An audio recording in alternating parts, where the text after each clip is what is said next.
Hi everyone, I'm Tanya Ross of TDR Academy of Movement and Therapy, and this video is going to run through how to find neutral spine, that midpoint between anterior and posterior pelvic tilts.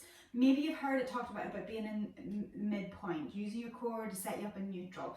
So between a number of different types of exercise, whether it's using your bandha in yoga, using your deep inner core in Pilates, or whether just in the fitness world then of trying to keep that sense of lengthen through your lower back, belly button pull to your spine. There's so many different terms that come across of what you're trying to do whenever you're trying to place yourself in neutral. So all this video is about is the bony alignment, about how you move and try to find that midpoint.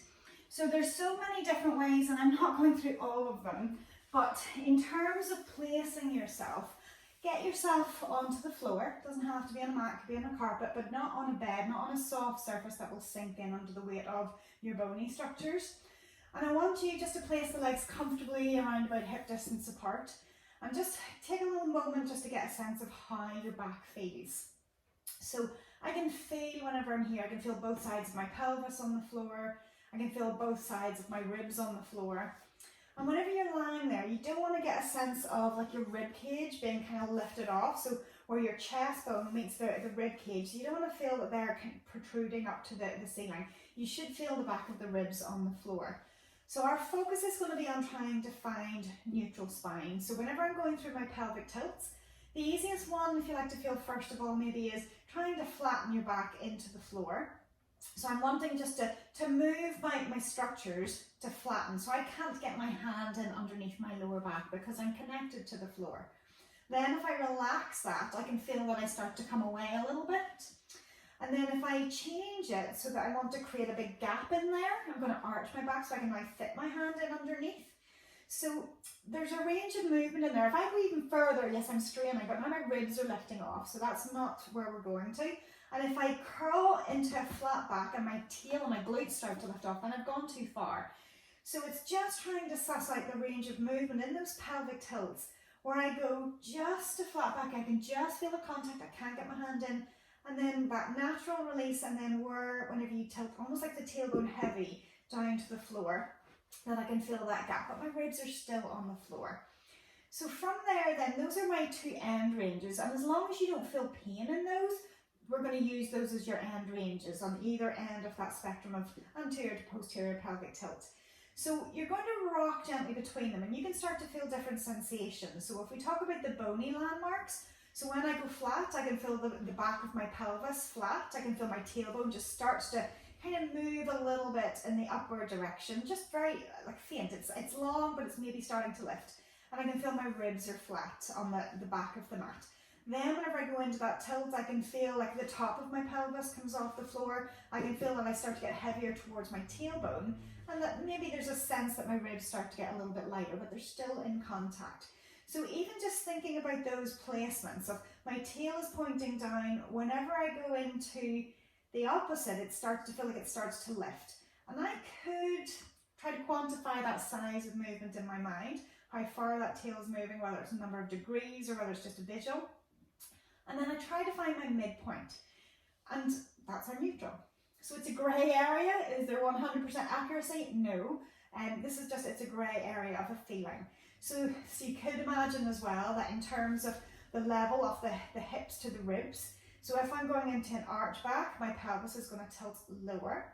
And if I'm going to go into a flat back, it's like my pelvis is wanting to tilt a little bit higher. So I'm trying to find that in between. Some people like the idea that you could put a Malteser around your belly. So if I'm tilting into that anterior tilt, it's moving towards my pubic bone. And if I'm tilting into flat back, it's moving up towards my chest bone.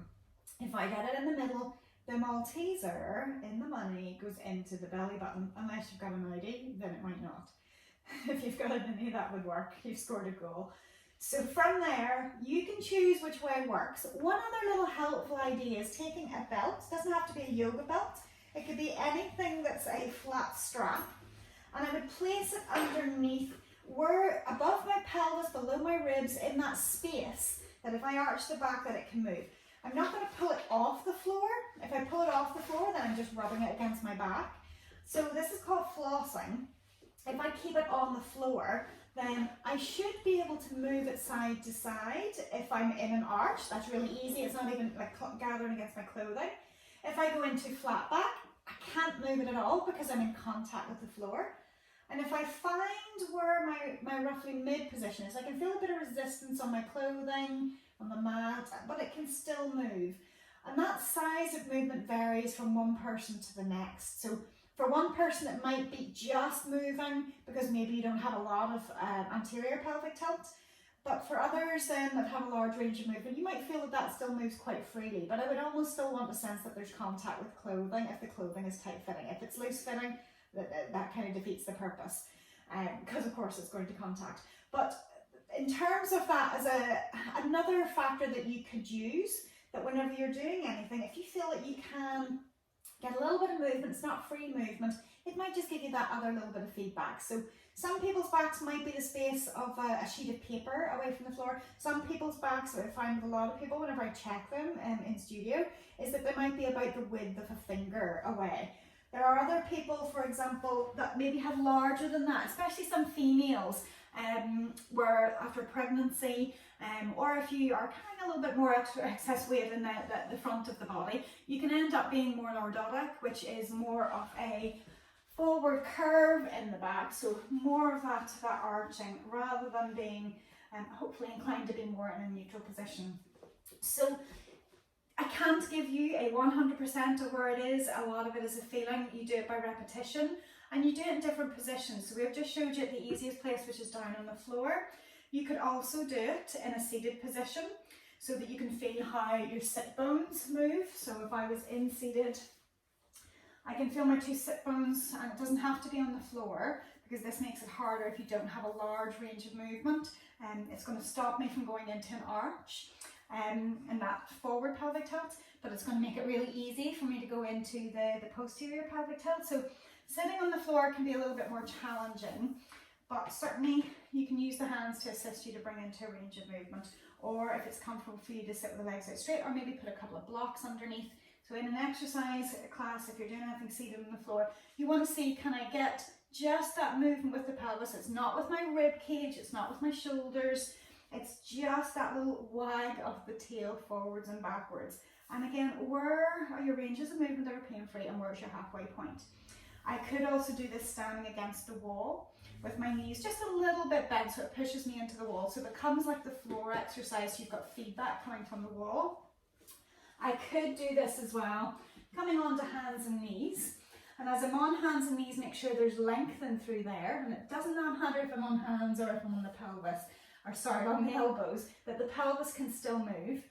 So you can go between those movements, and if you know the sad and happy cat stretch or cat cow in yoga, you could make all the body parts move so that you change every segment of your spine and shoulders. But if I keep everything still, my rib cage, my shoulders, my head, and if I just move my tailbone, it's a very small movement. And again, I can get the sense of how far is my tail wagging. I can also get the sense, does it feel like my ribs are like kind of pulling in a little bit versus dropping, but I'm trying not to move them. But I can also feel in this, whenever you start to take it as a more loaded position, for example, weight bearing, you'll start to feel maybe a little bit more muscular work. And this has mostly been on bony alignment, but just as an add-on, when you go into flat back, you should feel the lower tummy tightening in some way. And that way you know the deep inner core is causing that movement. So whenever I'm on hands and knees, I can feel more just because I'm load bearing. If you're in standing, you'll probably feel it a little bit more as well because you're still load bearing. In seated, again, you may feel it a little bit more because you're slightly load bearing. But the essence of this, it's almost like we're trying to set up an ABC, which we would do in Pilates, which is alignment of the spine, and neutral being this idea that your spine is in its middle arrangement, so there isn't pressure on either direction. We're trying to find where the body's working 50-50, which is hopefully at its best.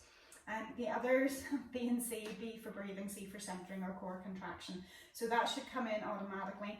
Long spine, neutral pelvis, and as long as we can breathe, then you might feel a little bit of effort in through there, but very low, very low. It's like a little flame that just burns throughout the day. So I hope this is useful to you in terms of answering that question, are you in the right position? We don't know. You have to play with it. And certainly if you're in a class, or if you're coming in, we can check it. It's looking to see those other bony features. Is anything sticking out? Does it feel like there's any pain? What areas that you feel in contact? What muscles do you feel working? So all of that can give you information. But essentially it's an awareness exercise. Get your body used to doing it in as many ways, as many times as possible, so that eventually you start to realize that, okay, I've just sat down, I'm in neutral, because I can feel it. I can feel where my tailbone is, I can feel where my ribs are, I can feel a little bit of something, the back feels long. So there's a number of different sensations that you can instill, and hopefully then it starts to become more second nature. And if you do slump, we all slump, gravity's a pretty heavy force, so whenever we do slump, then we can think, oh right, okay, let's move back into neutral again. So I hope this has been useful, and key takeaway points is just play with it as an awareness exercise in various positions. Start on the floor, maybe come up into seated, maybe come into standing against the wall, and then maybe coming on to hands and knees, and then maybe just in pure standing. Once we're in standing, it's harder, we don't have the same range of movement. Males don't tend to have the same range of movement as females as well, so don't let that put you off if you don't have a large range of movement. You work with what you've got, and in which case then you find that midpoint. And it could change from one day to the next, especially if you have injuries, if you do experience pain, but always go short of pain in your movements and find your middle ground from there. So thanks for watching. If you found this useful, leave us a like, and certainly also if you leave us a comment, that would be great. Subscribe to the channel, and hopefully we will see you soon in our next videos.